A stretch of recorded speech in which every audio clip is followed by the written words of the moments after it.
Наша семья была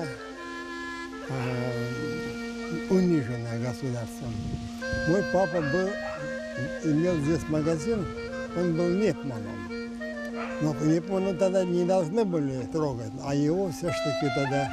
А мне было всего 4 годика, когда нас из села выгнали. И мы переехали в Симферополь.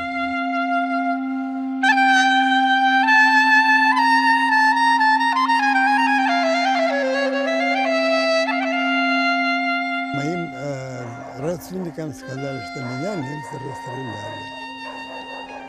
И вот я этого, конечно, не знал.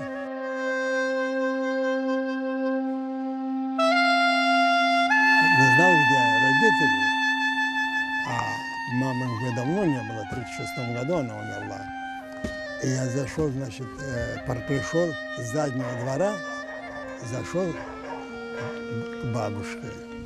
И когда она увидела меня, она чуть не упала. Ой, баран, ты живой? А мы все говорили, что тебя расстреляли немцы. Я говорю, бабушка, я живу, я пришел. Она чуть не упала. Бабушка меня очень любила, потому что я первенец был же.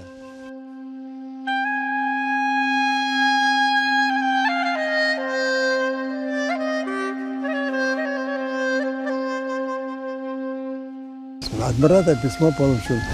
Они попали, значит, в Самаркандскую область, Бахтакорский район, совхоз Зеравшан. И они жили, знаете, в землянке. Когда он мне написал такое письмо, я сказал, в любом случае мне надо туда попасть. Пришел к начальнику своему.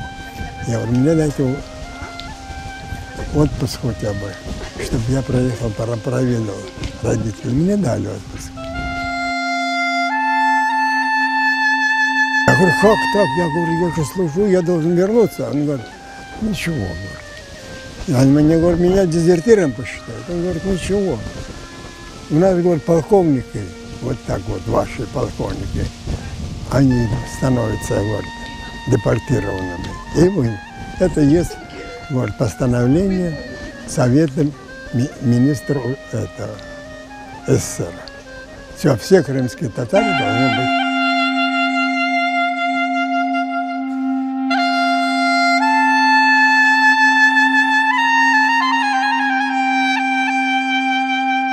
Я это поставил себе, как говорится, задачей, что я здесь родился, мне здесь кровь пролита, я вернусь только сюда, больше никуда. Хотя мне в Симферополе, это там рядом есть поселок какой-то очень хороший, нашли прекрасный дом двухэтажный. Но я сказал, нет, я здесь. Вот этот маленький домик купил.